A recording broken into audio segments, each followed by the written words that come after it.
এক নাম্বার জুলুম করে কেন? টাকার জন্য। দুই নাম্বার কেন?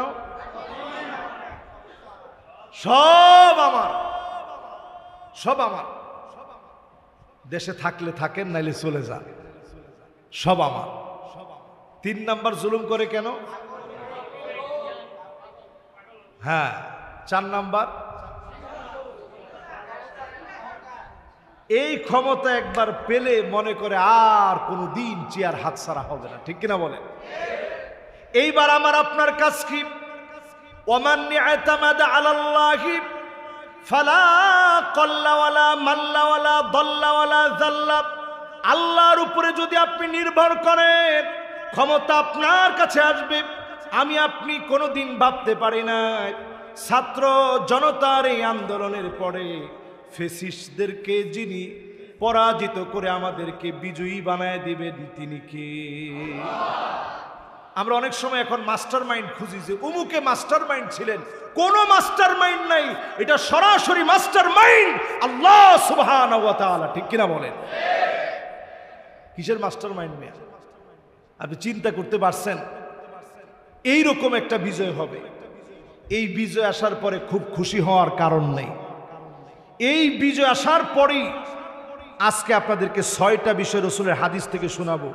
এটা শুনলে অনেকে আটকে উঠবেন, চিন্তা করবেন হুজুর বলে কি? কয়টা বিষয়? সবাই একটু আওয়াজ করে বলা লাগবে, কয়টা? বাদিরু বিল আ'মালিস সিত্তান। আল্লাহর নবী বলেন 6টা বিষয় তোমরা খুব নিশ্চিতভাবে জেনে রাখো। 6টা বিষয় যখন চলে আসবে, 6টা বিষয়ের পরে বড় ধরনের প্রস্তুতি নেওয়া লাগবে। আজকের এই বিজয় আমাদেরকে বলে দিচ্ছে যে কোনো মুহূর্তে পার্শ্ববর্তী ভারত নানাভাবে আমাদের উপর আগ্রাসন চালাতে পারে। ইমান দীপ্তভাবে প্রতিবাদ করে বাঁচা লাগবে, ঠিক কিনা বলেন?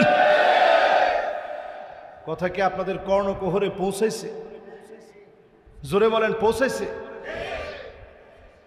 এক নাম্বার, সেই সময় প্রস্তুতি নিতে হবে। আল্লাহর হাবিব ইরশাদ করে গেলেন ইমারাতুস সুফাহা। কোনোভাবে যদি নির্বোধ কোনো ব্যক্তি ভুল করে যদি কোনো সিদ্ধান্ত নেয়, বিজয়ের পরে যদি ভুল করে কোনো সিদ্ধান্ত নেয়, আল্লাহর নবী বলছেন প্রস্তুতি নিয়ে নাও। অবশ্যই প্রস্তুতি নেওয়ার মধ্য দিয়ে যিনি বিজয় দিবেন তিনি কে? এই সময় এসে সামান্য কোনো সিদ্ধান্তে যদি ভুল হয়, বড় ধরনের খেসারত দিতে হবে। নবীজি সাল্লাল্লাহু আলাইহি সাল্লাম হাদিস থেকে স্পষ্ট বলেছেন, নবী সাল্লাল্লাহু আলাইহি ওয়াসাল্লামের হাদিস, আমার কথা যদি হইতো, আপনি যদি মনে করতেন যে হুজুরের কথা মানলে মানলাম, না মানলে না মানলাম, কিন্তু কথাটা তো আমার না, কথাটা পেয়ারা হাবিব মুহাম্মদ সাল্লাল্লাহু আলাইহি ওয়াসাল্লামের। জোরে কোন আল্লাহু আকবার। যতজন আজকের মাহফিলে বসলেন, এই মাহফিলে যারা শুনছেন, আল্লাহ নবী বিশ্ব নবী সতর্ক করে গেলেন এই জায়গায় যদি কোনো একটা ভুল করেন বড় ধরনের খেসারত দেওয়া লাগবে। এরপরে আল্লাহর হাবিব বললেন এমন সময় আসবে নানা কায়দায় শুরুতুল হিকাম, নানা কায়দায় বিচার প্রক্রিয়ার ভিতরে ষড়যন্ত্র করা হবে। আমার বিচার কায়দার ভিতরে নতুনভাবে যদি কোনো ষড়যন্ত্র চলে, আপনি বুঝবেন অবশ্যই বড় বিজয়ের জন্য প্রস্তুতি নেওয়া লাগবে, ঠিক কিনা বলে? এরপরে নবীজি সাল্লাল্লাহু আলাইহি ওয়াসাল্লাম বলছেন, ভাইরা কথা বলা যাবে না, মেহেরবানি করে বাবাজিরা কথাগুলি একটু পরে আমি হাদিসটা হারায় যাবে। আমি কিন্তু কোনো গল্প কাহিনী বলতেছি না। এই যে আমি শুরু করছি, শুরু থেকে নিয়ে যদ্দূর পারছি হক আদায় করে বলার চেষ্টা করতেছি। কদ্দূর পারবো জানি না। আপনারা আছেন তো ইনশাআল্লাহ? সবার মনোযোগ আছে তো ইনশাআল্লাহ? দেখেন উনি কথা বলতে বলতে অলরেডি আমি হাদিসটা হারাই ফেলছি। এখন যদি আল্লাহ তাআলা আবার একটু আমারে দিয়ে দেয়, মাশাআল্লাহ, লিল্লাহে তাকবীর, পেয়ে গেছি। এবার একটু মনোযোগ নিয়ে শুনেন, এটা সামনের দিনে খুব কাজে লাগবে। জীবনেও আপনি শোনেননি, আমি নিজেই শুনি নাই, পড়ি নাই, আপনি কেমনি শুনবেন কোন? মাশাআল্লাহ, দেখছেন? মাদ্রাসার ছাত্র একটু মেহমানদারি করাইস। এবার বলেন 6টা বিষয়ে নবীজি প্রস্তুতি নিতে বলছেন। 1 নাম্বার মুখস্থ করে নেবেন আঙ্গুরে গুলে। 1 নাম্বার আল্লাহর হাবিব বলেন ইমারাতুস সুফাহ, নির্বোধ কোনো ব্যক্তি যদি দায়িত্ব পালন করতে গিয়ে ভুল করে ফেলে ওই সময়ে প্রস্তুত হয়ে থাকতে বলেছেন। আজকে চারপাশে যেভাবে শকুনের দৃষ্টি পড়েছে, আমার সেন্ট মার্টিন সহ আমার পার্বত্য চট্টগ্রাম এমনকি বান্দরবান সহ যেইভাবে ছিনিয়ে নেওয়ার চেষ্টা চলছে, সজাগ যদি না হন বড় ধরনের প্রস্তুতি নিতে হবে, খেসারত দিতে হবে। ঠিক কিনা বলে? 1 নাম্বার। 2 নাম্বারটা আবার শোনেন। ও কাসরাতুস শার, নানা রকম সুকৌশলে বিজয়ের পরে কিছু লোক ক্ষতি করার চেষ্টা করবে। এই ক্ষতি থেকে যদি এদেরকে না চিনেন, চিহ্নিত না করতে পারেন, যেমন জালেম ছিল আরো বড় জালেম মাথার উপরে বসে পড়বে। ঠিক কিনা বলে? কথা কি বুঝাইতে পারতেছি? সবার মাথা ঠিক আছে তো? যদি আমি ভুল করি আমার ভুল ধরাই দিন। এটা রাসূলুল্লাহর হাদিস, সহিহ বুখারীর হাদিস। এরপরে আল্লাহর হাবিব 3 নম্বরে বলেন, নাসিরউদ্দিন আলবানী এই হাদিসটাকে সহিহ বলেছেন, জামিউস সহিহ, সহিহুল জামি', সেখানে তিনি হাদিসটা আনছেন। 3 নাম্বার ওয়া বিয়াউল হুকম, এমন ভাবে চক্রান্ত করবে, সুকৌশলে নতুন নতুন চক্রান্ত নিয়ে আসবে। বিভিন্ন অর্গানাইজেশনের নামে সুকৌশলে বিভিন্ন চক্রান্ত করা হবে।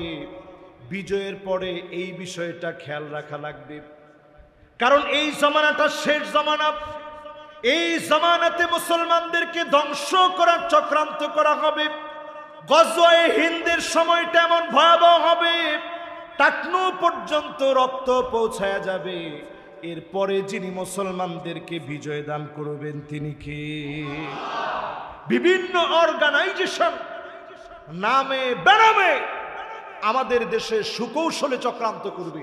নতুন করে তাকায় দেখেন, ফরিদপুরে আমাদের দেশে অল্প বয়স্ক নারীদেরকে প্রথমে দাওয়াত দিয়েছে, আসেন আমরা লালনের ধর্ম পালন করি। আরে কথা কয় না? নাউজুবিল্লাহ কি বাড়িতে গিয়ে বলবেন? তাহলে জোরে বলেন। প্রথমে বলছে আসেন লালনের ধর্ম পালন করি। প্রথমে লালনের ধর্ম পালনের নাম দিয়ে মানব ধর্ম। কি ধর্ম? সবার উপরে মানব ধর্ম, তাহার উপরে নাই। মানব ধর্মের দাওয়াত দিয়ে প্রথমে মানুষকে মুসলমান থেকে লালনের ধর্মে নিয়ে গেছে, আর সেইখান থেকে ডাইভার্ট করে আমার সামনে ঠিক যেমন একটা কোরআন আছে, তাকায় থাকেন, যেমন একটা কোরআন আছে। দেখুন এখানে সূরা ফাতিহা যখন আপনি খুলবেন, একটা সুন্দর আর্ট করা আছে, দেখছেন? এখানে সুন্দর মনোগ্রাম করে সুন্দর করে লেখা বঙ্গানুবাদ সহিহ নুরানি কোরআন শরীফ, সুন্দর একটা আর্ট করা আছে। তারা ঠিক বাইবেলটার নামটাকে চেঞ্জ করে দিয়ে এখানে লেখা ঐশী কিতাব। কি কিতাব? আরে কথা কয় না, কি কিতাব? ঠিক আমার এখানে দেখেন 1 পারা 2 পারা 3 পারা 4 পারা করে এই কোরআনুল কারীমের ভিতরে মোট কয় পারা আছে? তারা এই রকম একটা বলিয়াম বানিয়ে কেমনে ধোকা দেওয়া লাগে, তারা বানাইছে প্রথম সিফারা, দ্বিতীয় সিফারা, তৃতীয় সিফারা। ছোট্ট ছোট্ট মাদ্রাসার মক্তবের ছাত্ররা আছে, হেফজখানার ছাত্ররা আছে। তোমরা একটু বলো তো দেখি, সিফারা কোন পারারে বলে? আপনারা একটু বলেন তো দেখি, সিফারা বলে কোন নম্বর পারারে? আচ্ছা, আম পারা এটা কোন নম্বর পারারে বলে? কিন্তু তারা সব বুঝছে ঠিক, এই জায়গায় তাদের বুদ্ধিটা আল্লাহ তাআলা কমায় দিছে। তারা দিছে 1 নম্বর সিফারা, 2 নম্বর সিফারা। তারা এটা বুঝে নাই আমরা সিফারা বলতে শেষের একটা পারাকে বুঝাই। ঠিক কিনা বলে? ওই আম পারা বলি, সিফারা বলি, হুজুর আমার ছেলে সিফারা নিছে, আপনি একটু আমার ছেলের জন্য দোয়া করে দিন। ওই সিফারা নিছে মানে ওই 30 নম্বর পারা বা আম পারা এখন পড়বে। তারা এই রকম সুন্দর করে মলাট দিয়ে সাজিয়ে অর্থগুলো সুন্দর করে দিয়ে রাখছে, আপনি দেখলে অবাক হয়ে যাবেন। লেখা ঐশী কিতাব, আর সুন্দর করে ডিজাইন করা, আবার লেখা প্রথম সিফারা, দ্বিতীয় সিফারা। আপনি তো মনে করবেন 1 পারা 2 পারা 3 পারা, এইভাবে তারা 30 পারায় সাজায়া বাংলাদেশের সহজ সরল মুসলমানদেরকে ধোঁকা দিচ্ছে, ঠিক কিনা বলে? রাসূলের হাদিসের সাথে মিলছে? আরে কথা কয় না, মিলছে? নানা নামে বেনামে বিভিন্ন অর্গানাইজেশন বিজয়ের পরে ঢুকবে, যারা মুসলমানদেরকে অমুসলিম বানানোর কাজ করবে। একটা মা চিৎকার করে কাঁদতেছিল আর বলতেছিল, আমার মেয়েটাকে বাঁচান, আমার মেয়েটারে কেমনে তারা নিয়ে গেল, আমার মেয়ে জীবনে কোনোদিন অমুসলিম হতে পারে না। খানার কষ্ট আমরা করতে পারি, কিন্তু ইসলামকে আমরা বিক্রি করে দিতে পারি না, ঠিক কিনা বলে? প্রিয় ভাইরা আমার, সন্তানদের প্রতি খবর রাখেন, এই সময় একটু সজাগ হন। সব দিকে দেখবেন খ্রিস্টান মিশনারিদের অপতৎপরতা বেড়ে গেছে। যখনই অপতৎপরতা চালাবে, আপনি যদি সোচ্চার হয়ে যান, ইসলামের দাওয়াত দেওয়া শুরু করেন, মাহফিলগুলোতে যদি আমরা বলা শুরু করি, আমাদেরকেও যিনি অবশ্যই বিজয় দিবেন তিনি কে? এবার 4 নম্বরে নবীজি সাল্লাল্লাহু আলাইহি ওয়াসাল্লাম সতর্ক থাকতে বলছেন যে বিষয়ে। আছেন আমার সাথে? কষ্ট হচ্ছে? আর আধা ঘন্টা এখনো আমার হাতে পুরোপুরি বাকি। আমি দেখতে পাচ্ছি যথেষ্ট মনোযোগ নিয়ে আপনারা শুনছেন। আল্লাহ তাআলা যেন এই মনোযোগ আরো বাড়ায় দেয়, পড়ে না আমিন।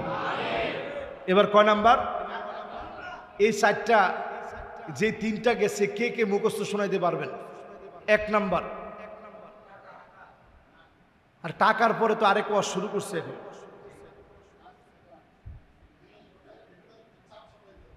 হ্যাঁ, মাশাআল্লাহ, বিভিন্ন ধরনের চাপকে সামলাতে হবে। 2 নাম্বার, নানা ধরনের ষড়যন্ত্র হবে। 3 নাম্বার, বিভিন্ন অর্গানাইজেশন এসে মুসলমানদের বিজয়কে নষ্ট করা যখন চেষ্টা করবে, ওই নষ্ট করার চেষ্টাকে নস্যাৎ করে দেওয়ার জন্য আল্লাহর হাবিব বলেছেন, বাদিরু বিল আমাল, প্রস্তুতি নাও আমল সহকারে। জোরে করে আল্লাহু আকবার। তাহলে 3টা কি আপনাদের মুখস্থ হয়েছে? এবার 4র্থ নাম্বারটা চলেন। আল্লাহর হাবিব বলেন 4 নম্বরে, ওয়াস্তিগফাফান বিদ্দাম, 4 দিকে রক্তের সরাসরি হবে। আজকে আমার দেশে তাকায় দেখেন, বিজয়ের পরে 4 দিকে রক্তের সরাসরি যেন বন্ধ হয়। এজন্য তো বিজয় হয়েছে, কিন্তু এখনো তাকায় দেখবেন তারাই নানাভাবে হত্যা করে আমাদেরকে দোষ দেওয়ার চেষ্টা করে, ঠিক কিনা বলে? গতকালকেও আমরা দেখেছি বিএনপির 2 জনকে পিটিয়ে চট্টগ্রামের একটা জায়গায় মরে গেছে ভেবে ফেলে রেখে চলে গেছে। এই যে অবস্থা শুরু হয়েছে, আপনি গিয়ে ঘেটে গিয়ে দেখবেন তারা পরিস্থিতি ঘোলাটে করার জন্যে ওয়াস্তিগফাফান বিদ্দাম, জায়গায় জায়গায় রক্ত প্রবাহিত করবে। আমরা দেখছি আনসারদেরকে তারা নামাইছে, আমরা দেখছি আফসোস লীগকে তারা নামিয়েছে।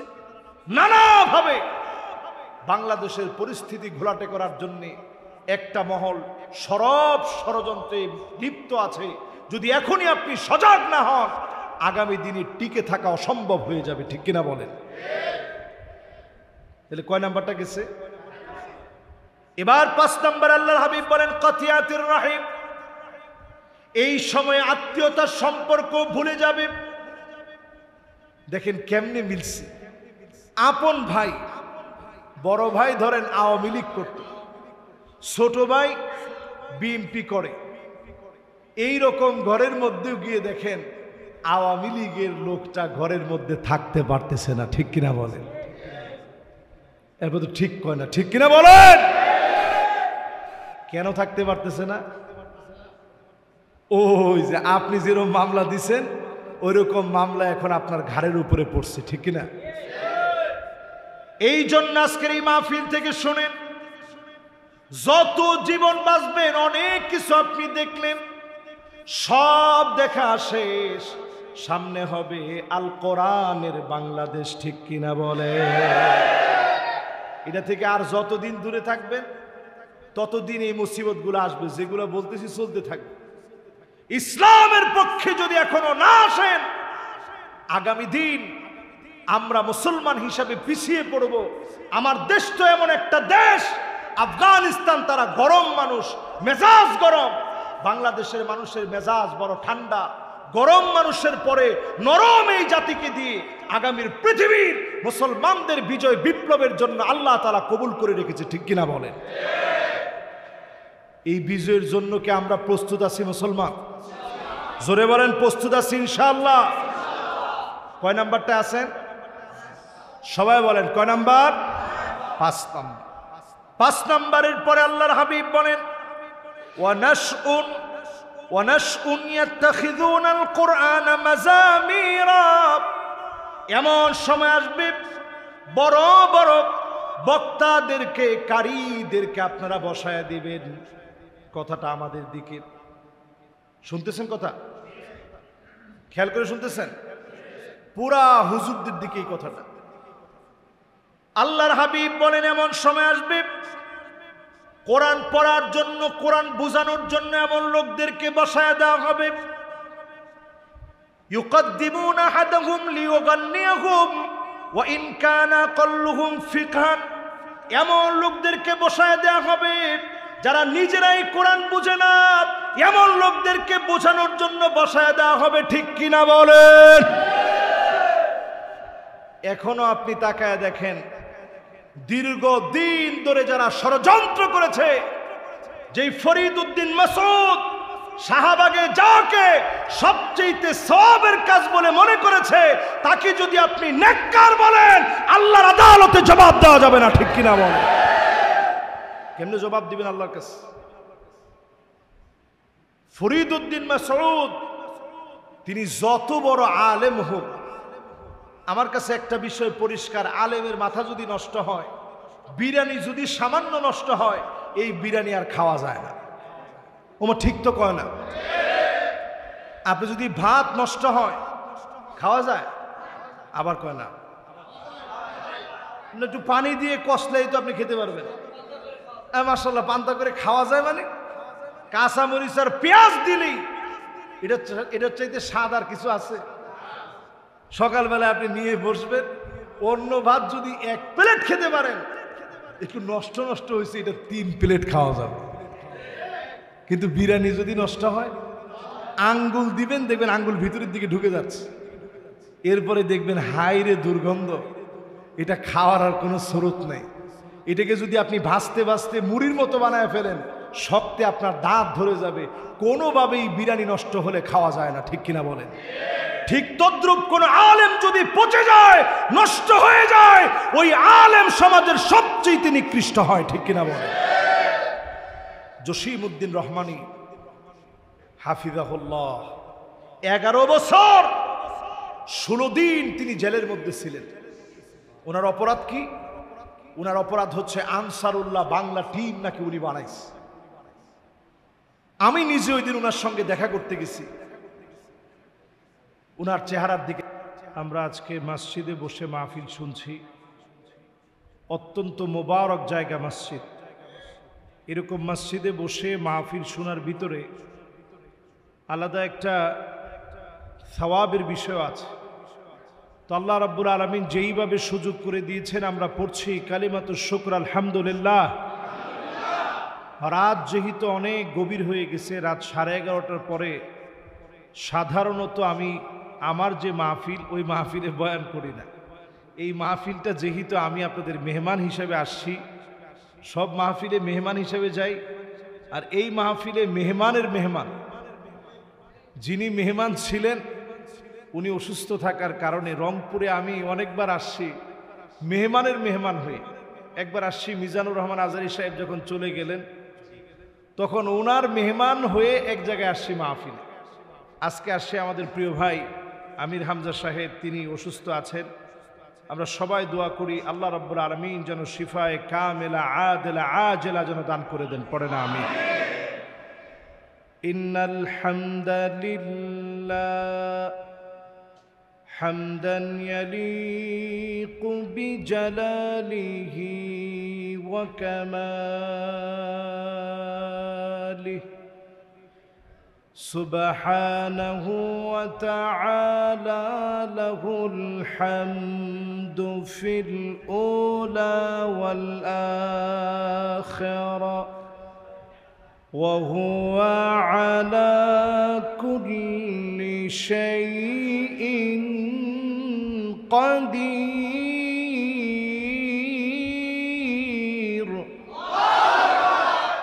اللهم إنا نشهدك ونشهد ملائكتك وحملة عرشك وجميع خلقك أنك أنت الله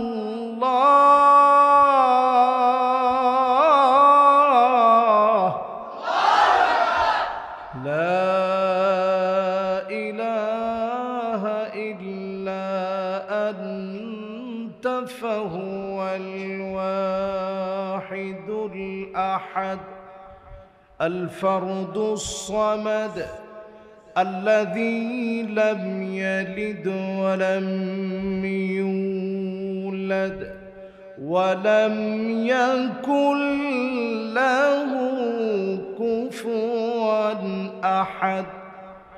ونشهد أن سيدنا وسندنا وحبيب ربنا وطبيبنا وطبيب قلوبنا محمد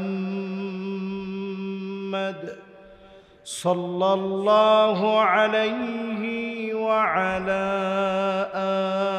آله وأصحابه وبارك وسلم الذي أرسله بالحق بشيرا ونذيرا وداعيا إلى الله بإذنه وسراجا منيرا. فقد قال الله تعالى في كلامه المجيد وفي فرقانه الحميد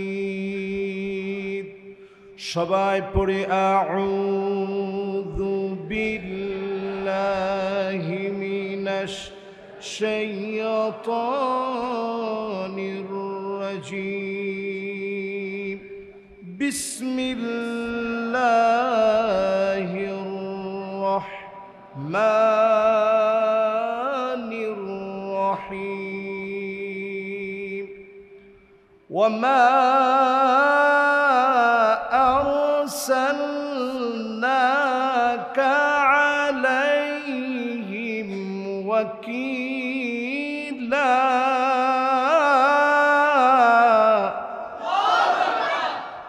وما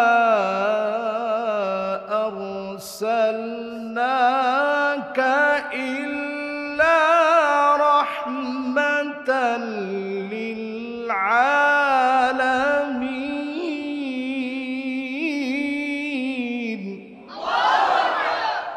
وما أرسلناك إلا مبشرا ونذيرا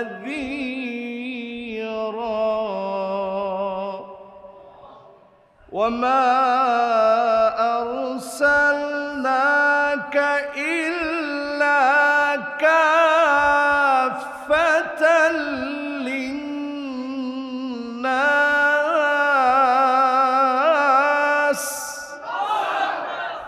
بشيرا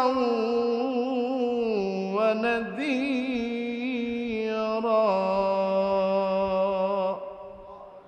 সকলে পড়ি সাদাকাল্লাহুল আযীম।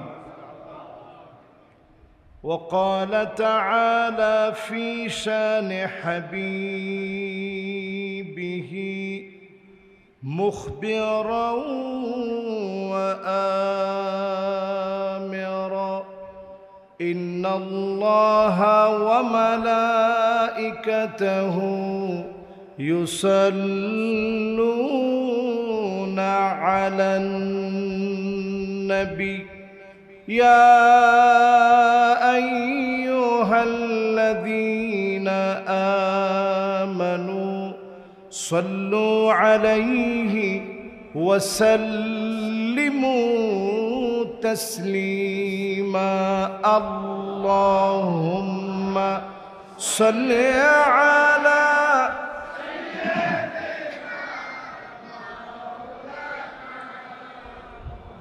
وعلى آل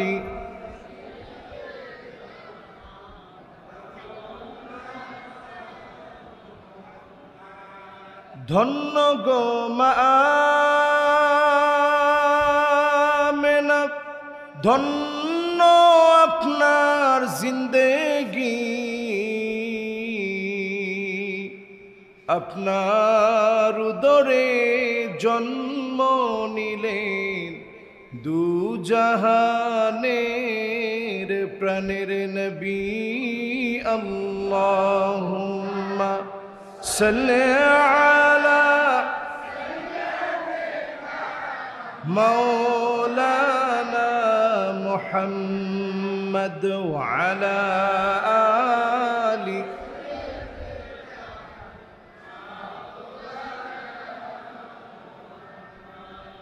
নহে সমাপ্ত কর্ম মোদের, অবসর কোথা বিশ্রামের, উজ্জ্বল হয়ে ফোটেনি আজ সুবিমল জ্যোতি তাওহীদের। আল্লাহুম্মা সাল্লি আলা সাইয়্যিদিনা মাওলানা মুহাম্মদ ওয়া আলা আলি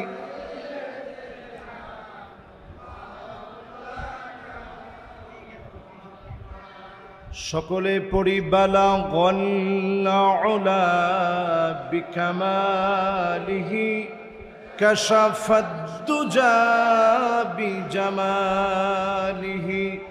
حسنت جميع خصاله صلوا عليه اگر نہ ہوتی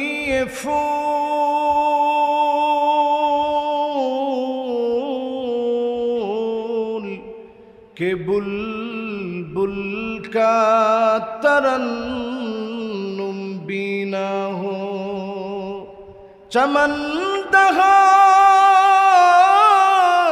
میں گلیوں کا تبسم بھی نہ ہو، بلغ العلا بکمالہ کشف الدجى بجمالہ حسنت جميع خصاله صلوا عليه। আজকের এই মোবারক মাহফিল অনেক রাত হয়ে গেছে। তালুক তামপাট কবরস্থান উন্নয়ন কল্পে ষষ্ঠ বার্ষিক তাফসীরুল কোরআন মাহফিল মোবারক। আজকের এই মাহফিলের সম্মানিত প্রধান আলোচক মাওলানা মোহাম্মদ ওমর ফারুক সিদ্দিকী সাহেব আমার আগেই ভাই কথা রেখেছেন, কথা বলেছেন, খুব সুন্দর করে কথাগুলো বলেছেন।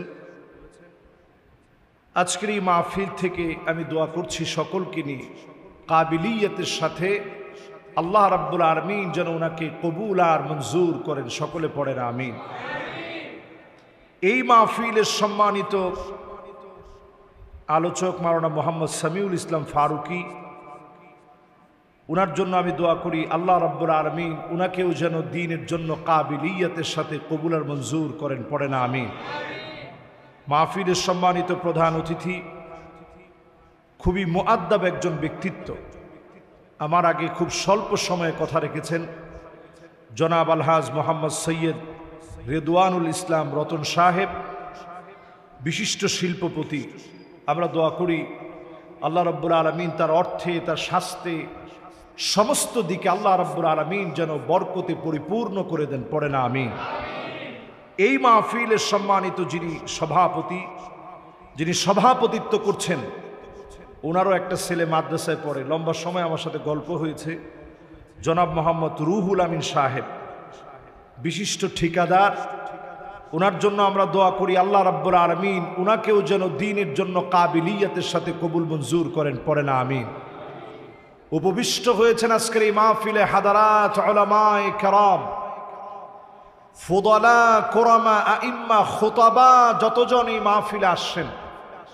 এই মাহফিলের অন্যতম রৌনক আলেম উলামা, সাথে রয়েছেন সম্মানিত মুরব্বিয়ান আযম, তারুণ্যের উচ্ছ্বাস, দিক দিগন্তের দিকপাল তরুণ প্রজন্মের আমার তরুণ ভাইয়েরা, পর্দার অন্ত আড়ালে শ্রবণরতা হয়েছে আমার মা এবং বোনেরা, সকলকে একযোগে জ্ঞাপন করছি সর্বশ্রেষ্ঠ ইসলামের অভিবাদন, উহাইয়িকুম বিতাহিয়্যাতিল ইসলাম, আসসালামু আলাইকুম ওয়া রাহমাতুল্লাহি ওয়া বারাকাতুহু।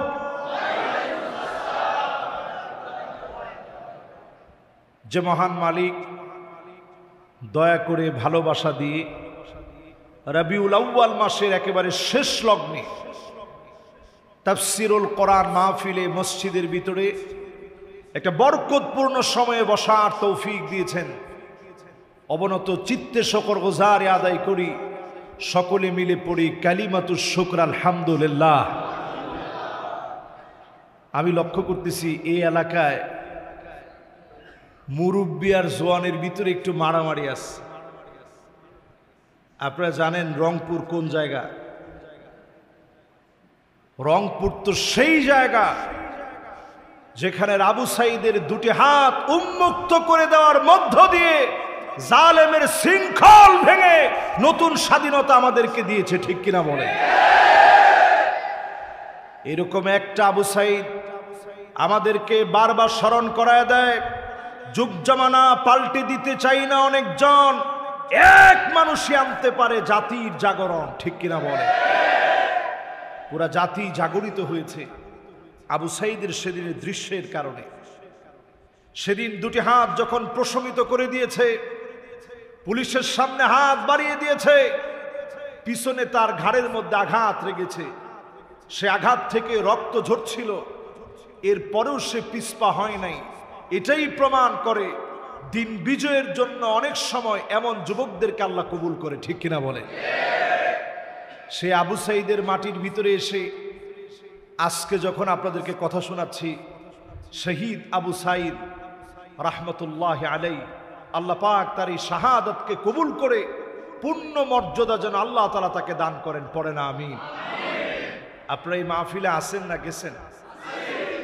রাত 12টার পরে আমি মাহফিলে কথা বললে তেমন লোকদেরকে পাওয়া যায় না, তবে রংপুরের আজকে কি হালত হয় আল্লাহ ভালো জানে। আপনারা কি আসেন না গেছেন?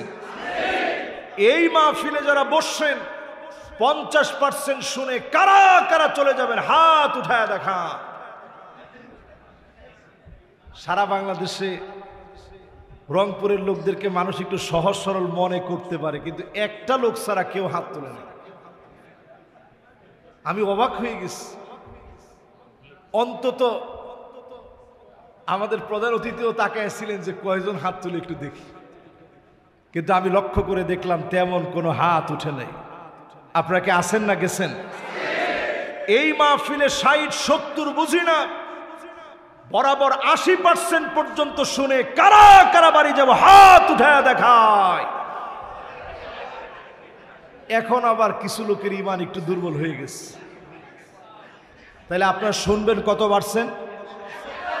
আমি 100 মানে অনেক রাত করব না, 1 ঘন্টা সময় আল্লাহর কাছে আমি ভিক্ষা চেয়ে নিচ্ছি। এই 1 ঘন্টা সময়ের ভিতরে দিল পরিবর্তন হয় এমন কিছু কথা আল্লাহ পাক যেন আমার জবানে আল্লাহ তাআলা যেন জারি করে দেয়, পড়ে না আমিন। 1 ঘন্টাকে আপনারা শুনতে রাজি আছেন? 100% কারা কারা শুনবো হাতগুলো উঠাই।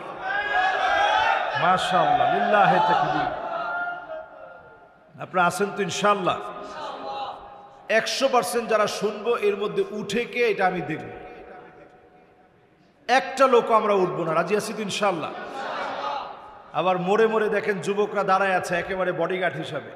না, অসুবিধা নেই, যুবকরা দাঁড়ায় থাকেন, সমস্যা নেই। যদি বসার জায়গা থাকে তাহলে বসবো না, ঠিক আছে, অসুবিধা নেই। বাবারা দাঁড়াও, অসুবিধা নেই, যেইভাবে ভালো লাগে। আজকে আমরা কথাগুলো মন থেকে রিসিভ করার চেষ্টা করি। এই ওয়াজ মাহফিল বাংলাদেশে কথাগুলা বোঝার জন্য মাহফিলের আয়োজন করা হয়। আজকে আমরা বোঝার চেষ্টা করি। বলেন তো দেখি, শুরুতে এই মাসটা রবিউল আউয়াল মাসের কয় তারিখ আজকে? মাশাআল্লাহ, 27 তারিখ। যে যে ভুল করছে তাদের প্রত্যেকের কাছ থেকে জরিমানা আদায় করা দরকার। তাহলে আরেকটা বার বুঝে শুনে বলেন, রবিউল আউয়াল মাসের কত তারিখ? দেখেন এখন আবার সবাই শুধরে ফেলছে। কত তারিখ? সবাই বলি কত তারিখ? আরেকটা বার বলি কত তারিখ? আল্লাহর নবী, বিশ্ব নবী সোমবারে পৃথিবীতে আসলেন। রবিউল মাসে, রবিউল আউয়ালে নবীজি পৃথিবীতে আসলেন। সোমবারে নবীজি পৃথিবীতে আসলেন। সোমবারে নবীজির কাছে ওয়াহি নাজিল করা হলো। যেই রাত্রিতে ওয়াহি নাজিল করা হয়েছে, বারটা ছিল সোমবার। নবীজি সাল্লাল্লাহু আলাইহি সাল্লাম হিজরতের জন্য গারে সূরের দিকে গেলেন। 53 বছর বয়সে সোমবারে নবীজি গেলেন। বাবারা মেহরবানি করে কথা বলা যাবে না, কথা বললে, আচ্ছা আমরা কথা না বলি, অসুবিধা নেই। মাহফিলের ক্যামেরা আছে, এটা আমাদের এই কথাগুলা সবার কাছে ছড়িয়ে পড়ে ক্যামেরার মাধ্যমে। এজন্য তাদেরকে আমরা আদর করে বরং খাওয়ানো উচিত এদেরকে। আমাকে আপনারা কত কিছু খাওয়াইছেন, তাদেরকে কিছুই খাওয়াতে পারিনি। তারা দূরদারাজ থেকে আসছে এই মাহফিলে। এরা কিন্তু আজকের যে বিজয় আমরা পেয়েছি, এই বিজয়ের অতন্ত প্রহরী বড় সৈনিক হচ্ছে আমার ইসলামিক মিডিয়াগুলো, ঠিক কিনা বলে? এজন্য এই মিডিয়াগুলোকে মহাব্বত দেখানো উচিত, ভালোবাসা দেখানো উচিত। আমরা কেউ কোনো কথা